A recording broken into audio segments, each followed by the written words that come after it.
My son's wife picked up the phone first. I heard her voice before I heard his. She didn't know I was already on the line.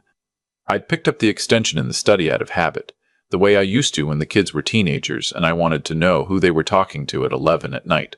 Old habits. She said, "He'll be confused when he wakes up. Just act normal.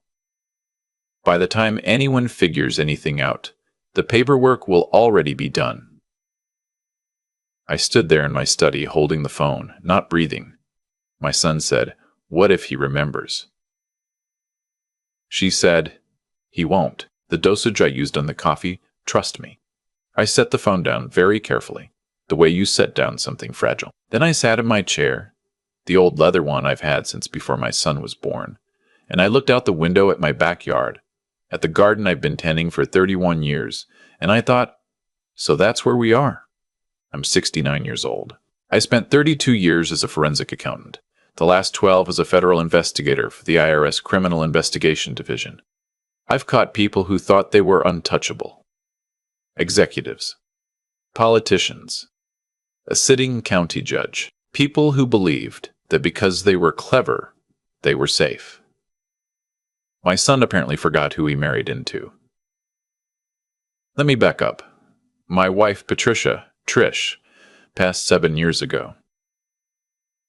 Ovarian cancer, 14 months from diagnosis to the end. After that, it was just me in the house, me and 31 years of a garden she'd planted, a kitchen she'd designed, a life we'd built together that was now mine alone to rattle around in. My son. I'll call him my son throughout this, because that's what he was to me, what I have to keep reminding myself. Moved back to Denver 3 years after his mother died. He'd been living in Phoenix, working in real estate development, doing reasonably well by his own account. He met his wife out there. They got married in a small ceremony I attended alone because I was the only family he had left, and she had a mother and 2 sisters who filled the other side of the aisle. I tried to like her. I genuinely tried. She was smart. That I'll give her. Sharp in the way that cuts you before you know you're bleeding. She knew how to read a room, knew how to make you feel like you were the most important person in it, right up until she needed something from you. And then you could see, if you knew what to look for, the calculation behind the warmth. I knew what to look for. 32 years of interviewing people who were lying to me teaches you things. But she was my son's wife. So I kept my mouth shut, and I watched. They moved back to Denver, her idea, she said, because she loved the mountains. And within 6 months, they'd moved into my house. Temporarily, they said, just until the market settled and they could find the right property. I had 4 bedrooms, too much space, and my son looked tired in a way that worried me. I said yes. That was 18 months ago. In those 18 months, I noticed things, the way she watched me when I was on the phone with my attorney. The questions she asked about my retirement accounts, casual questions, slipped into dinner conversation like they were nothing. So is the house fully paid off? What does a federal pension look like after 30 years? Do you have a financial advisor or do you manage things yourself? I answered vaguely. I always answer vaguely, with people I'm not sure about. I noticed my coffee tasting strange twice. I noticed a file folder on my desk moved, not far, just enough that I knew someone had opened it. I noticed my son avoiding my eyes at breakfast in a way he'd never done before, not even as a teenager when he'd done things he was ashamed of. And I noticed 4 months before that phone call that my daughter-in-law had started researching medical power of attorney. Not just reading about it, researching it. I found the search history on the shared printer's document log. She'd printed 16 pages from 3 different legal websites, 2 of them about how to establish power of attorney for a parent who was beginning to show signs of cognitive decline. I'm 69 years old. I have no cognitive decline. I do the Sunday Times crossword in ink. But I started making preparations. I called my attorney first, Jefferson Okafor. Jeff, who'd handled Trish's estate and has been my personal attorney for 18 years. I told him what I'd noticed. He didn't dismiss it. Jeff's been in estate law long enough to know that the people who do these things are almost never strangers. What do you want to do? He asked. I want documentation, I said. And I want a plan. We rewrote my will first. Not dramatically. The changes were subtle, strategic. The important thing was that the new will was filed in a way that could not be quietly altered. Jeff knew a notary in Boulder, a woman named Christine Adler, who testified in 2 inheritance fraud cases and knew how to make a document bulletproof. We drove up on a Tuesday morning, signed everything, and Christine locked the original in a safe she kept specifically for sensitive documents. Then I installed cameras. 4 of them. Living room, kitchen, the hallway outside my study, and the garage. I didn't hide them perfectly. I left them visible enough that a careful person would find them, because I wanted to see if my daughter-in-law would say anything about them. She found the kitchen one within a week. She didn't mention it to me. She mentioned it to my son, and the kitchen, 2 hours later. I know because of the camera in the hallway. She said, "He's watching us." My son said, "He's just paranoid. He's been alone too long." She said, "We need to move faster." After that, I brought in my friend Dwight Sellers. Dwight is a retired FBI agent, Financial Crimes Division, 27 years, who now does private consulting. We've known each other since 1998. I told him what I suspected and what I'd seen, and he said, "Give me 2 weeks." In 2 weeks, Dwight had traced 9 transactions on a credit card I hadn't touched in 8 months. Someone had used it for hotel stays, restaurant bills, clothing. The charges were small enough that they wouldn't trigger an automatic alert. Whoever had used it knew what they were doing. The total was $11,400. My daughter-in-law had worked in financial services for 6 years before getting into real estate with my son. She understood bank thresholds. She was careful. She wasn't careful enough. Dwight also discovered that 3 weeks prior, someone had made an inquiry at a document services company in Aurora, the kind of company that, among other legitimate services, also employs people who can produce creative paperwork for the right price. Dwight had a contact there, an old informant. The inquiry had been about medical power of attorney documents, specifically about making them look as though they'd been signed and notarized 6 months earlier. So there it was, not suspicion anymore. Architecture. I let it keep building. I set up one more thing. A consultation with a different attorney, a man named Sullivan who'd advertised heavily for estate planning, whose office was the kind of place that felt impressive, but was, on closer inspection, slightly hollow. I asked him loudly, in front of my son, about restructuring my assets, in case something happened to me. I dropped the name of a home health agency I was considering. I mentioned, casually, that I'd been having some dizzy spells. I hadn't had a dizzy spell in my life. But they didn't know that. 2 weeks later, the phone call. The coffee with something in it. And me sitting in my leather chair, very still, deciding how to play the next move. Here's what I did not do. I did not confront them. I did not pour the coffee down the sink and demand an explanation. I did not call my son into the study and give him a chance to deny it. I know how people lie when they're caught. I spent 3 decades watching it. They regroup, they adjust, they hide the evidence they forgot about, and they build a new story, and sometimes, they get away with it. I called Dwight, I called Jeff, and then I called Detective Yvonne Marsh at the Denver Police Department, financial scribes, who Jeff had worked with before and who came to my house at 7 in the morning 2 days later, before my son and daughter-in-law were awake. We talked for 2 hours. She looked at everything I'd assembled. The camera footage, the card statements, the document inquiry, the toxicology kit Dwight had used to test my coffee, which came back positive for a sedative compound, not enough to be dangerous, exactly enough to make a 69-year-old man confused and compliant, and the phone recording, which I'd started keeping after the second strange-tasting coffee. Detective Marsh looked at all of it and said, very quietly, "Mr. Whitfield, this is attempted elder financial abuse, fraud, and, depending on the sedative charge, potentially assault.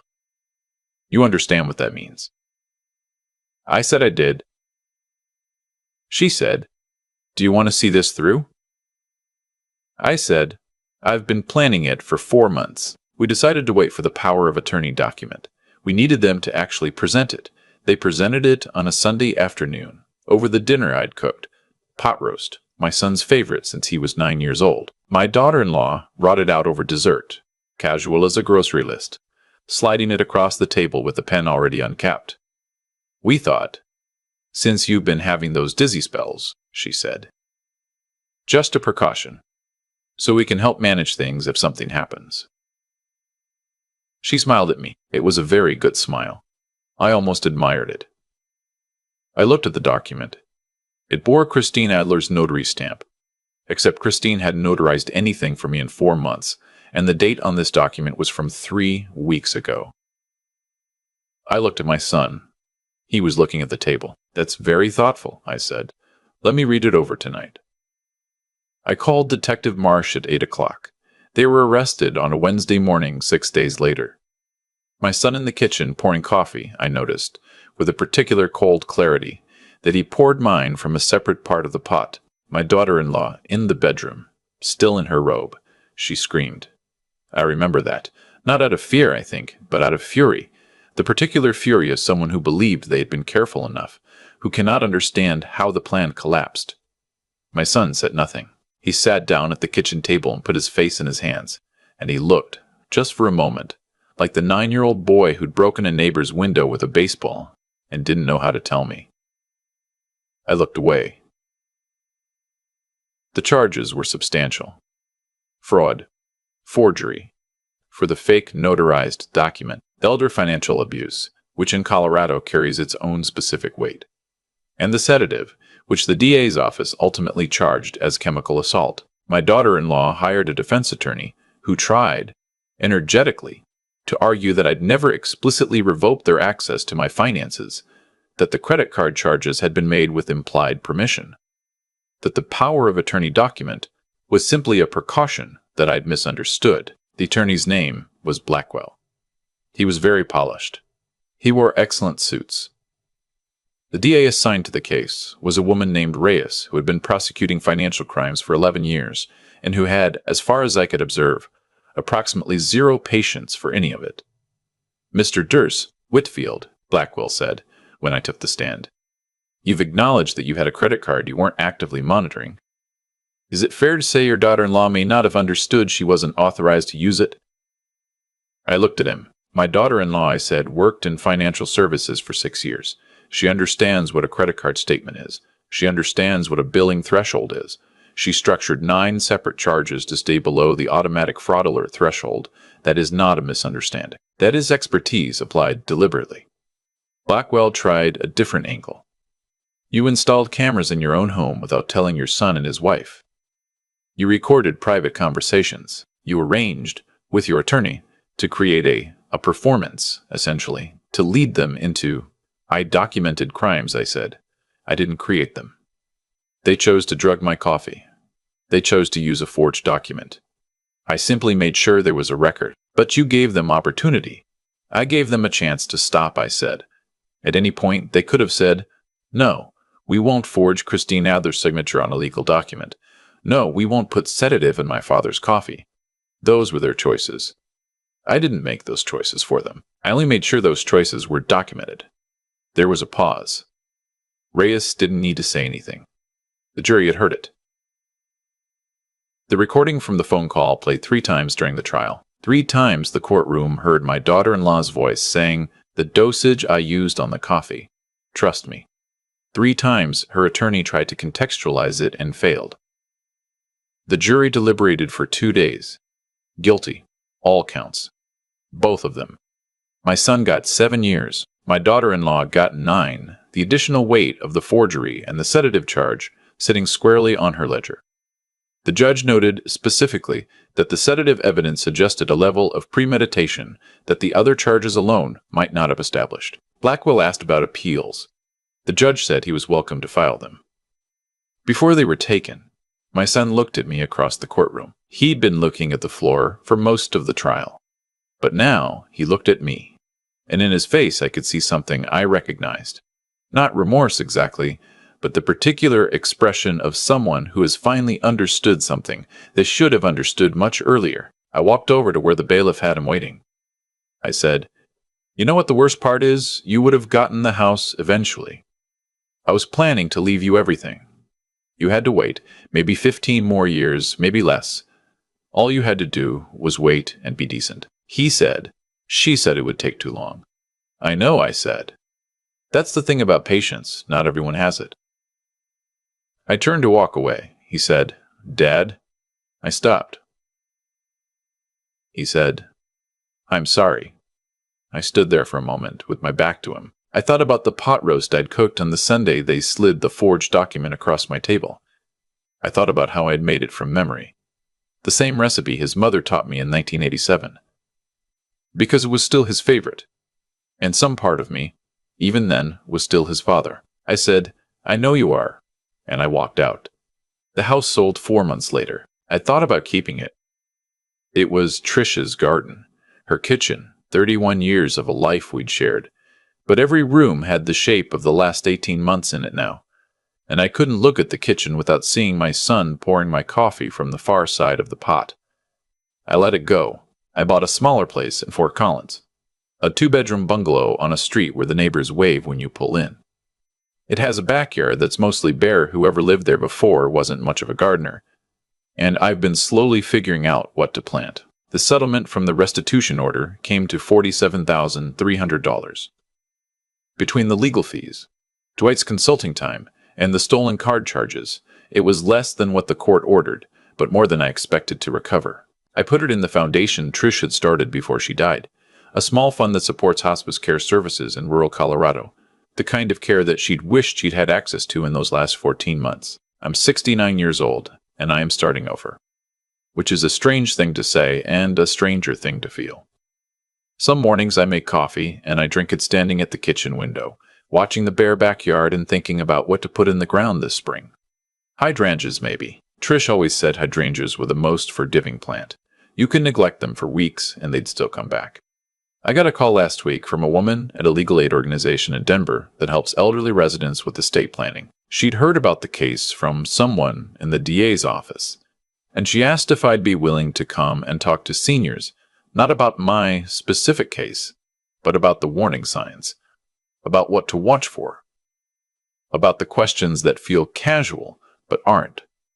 I said yes without hesitating. 32 years of catching people who thought they were smart enough to get away with it.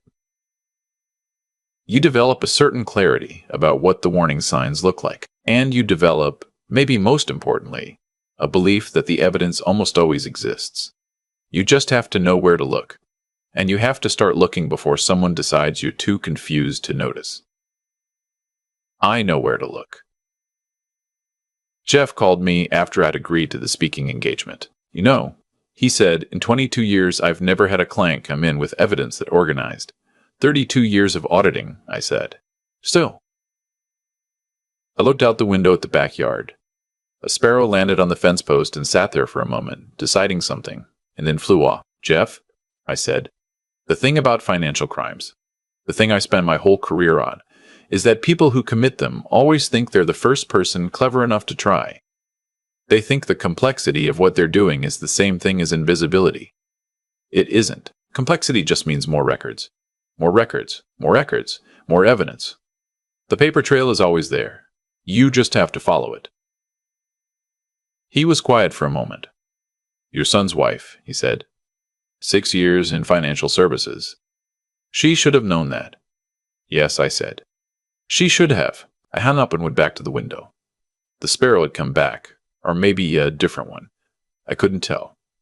It sat on the fence for a long time this time, as if it had made a decision and was settled in it.